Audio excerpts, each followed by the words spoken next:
आपको याद होगा हमारा ये देश भारत अंग्रेजों का गुलाम था। हमारे पास आजादी नहीं थी।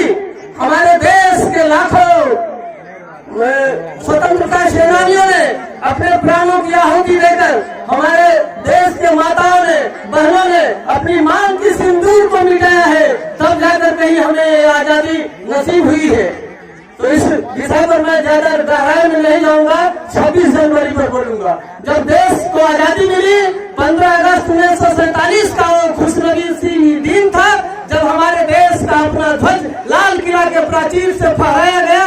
उस समय हमारे पास कोई संविधान नहीं था, हम अंग्रेज की गुलामी से छूटे थे। तो चूंकि देश में कोई व्यवस्था नहीं थी तो इस तरह हमारे देश को कोई कानून का किताब नहीं था। हम अंग्रेजों द्वारा लिखित कानूनी किताब पर चलते थे। हमारी न्यायिक प्रक्रिया जो थी वो कानून अंग्रेजों के द्वारा जो पुस्तक लिखी गई थी उससे चलता था। तो हमारे देश के महान सपूतों ने सोचा कि जब हम आजादी प्राप्त कर लिए तो इस देश का अपना एक संविधान होना चाहिए। तो आदरणीय भीमराव अम्बेडकर साहब जो हमारे इस भारतीय संविधान के रचयिता है और काफी मेधावी छात्र थे बचपन काल से ही। हमारे देश में जितने भी आजादी के दीवाने हुए स्वतंत्रता सेनानी, उसमें अगर विकोटा का कहीं लोहा माना जाता है तो आदरणीय भीमराव बाबा साहेब भीमराव अम्बेडकर भी उनको कहा जाता है। वो पढ़ने में बहुत मेधावी थे।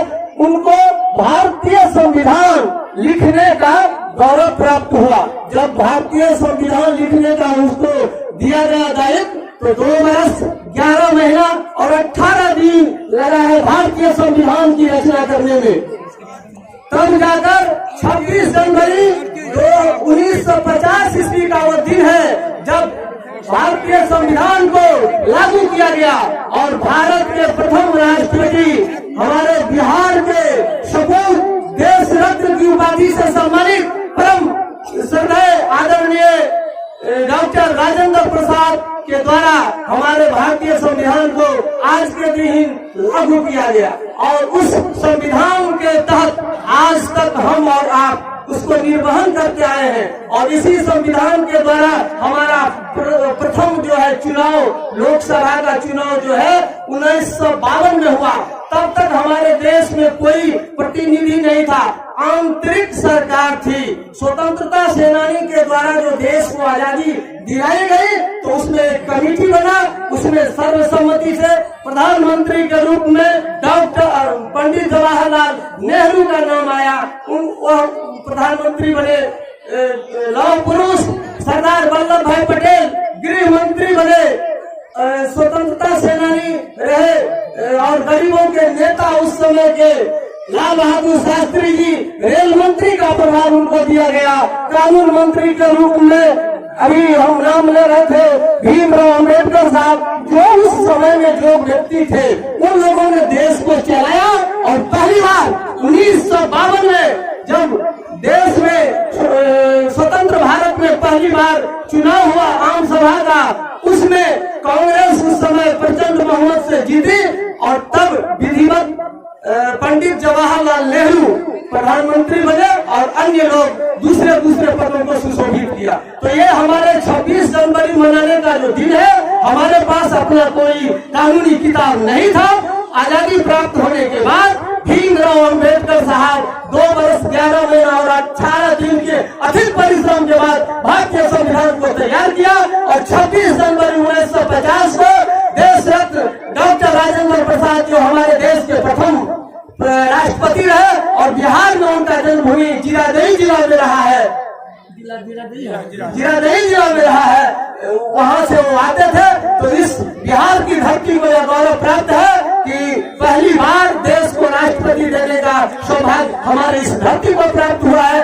15 अगस्त 1947 को तो देश को चलाने के लिए एक संविधान की जरूरत पड़ी, जिस संविधान को निर्माण किया गया और उस संविधान को 26 जनवरी 1950 से लागू किया गया, जिस कानून के तहत यह देश की शासन व्यवस्था चलती है।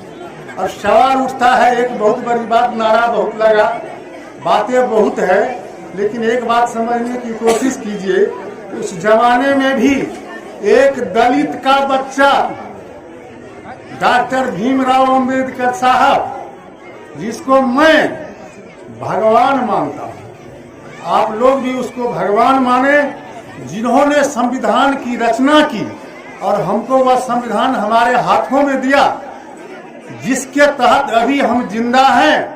और उस संविधान में डॉक्टर भीमराव अंबेडकर साहब ने क्या लिखा हम लोगों के लिए। उससे पहले किसका शासन था?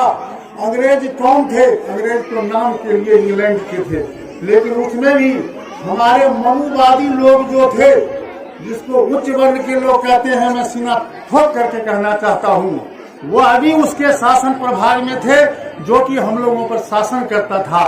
आज भी वही लोग शासन कर रहे हैं।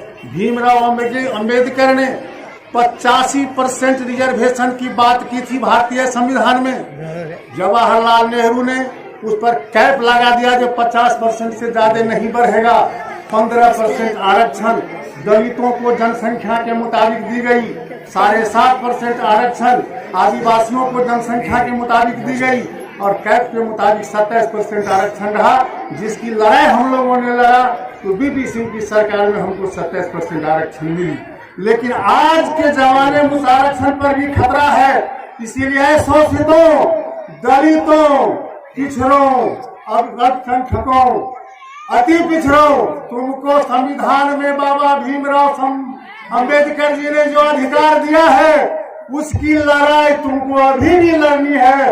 तुम्हें पूर्ण आजादी अभी भी नहीं मिली है। इसीलिए भीमराव अंबेडकर के सपनों को साकार करना हो तो जानो, भीमराव अंबेडकर ने कहा था कि अगर तुमको हमारे दिए हुए अधिकार को पाना है तो अपने बच्चों को शिक्षा से जोड़ो, अपने बच्चों को धर्म से मत जोड़ो। धर्म से जोड़ोगे मूर्ख बनोगे, शिक्षा से जोड़ोगे तुम्हारा गांव उन्नति करेगा। डॉक्टर भीमराव अंबेडकर ने कहा था, जिस गांव के मंदिर में सोने चांदी जड़ी हुई हो, जिस गांव के स्कूल में वर्षा के पानी से छत टपक रहा हो, वह गांव का पतन निश्चित है। इसीलिए अपने बच्चों को शिक्षा से जोड़ो, अपने अधिकार के लिए लड़ो। और बाबा भीमराव अंबेडकर भगवान है, जो कि तुमको संविधान दिया है। उस संविधान में तुम्हारा अधिकार लिखित है और उस संविधान का पर हमला नहीं करे कोई। संविधान बचाओ और अच्छा होगा कि हम पिछड़े, दलित, शोषित, अल्पसंख्यक, वंचित आज के दिन को संविधान बचाओ के दिन में अगर हम लोग बचावे, हम संविधान बचाओ के दिन में मनावे, तो भीमराव अंबेडकर का सपना पूरा होगा और भारतीय संविधान सुरक्षित रहेगा। मैं इतना कहकर अपनी वाणी को विस्तार देता हूं।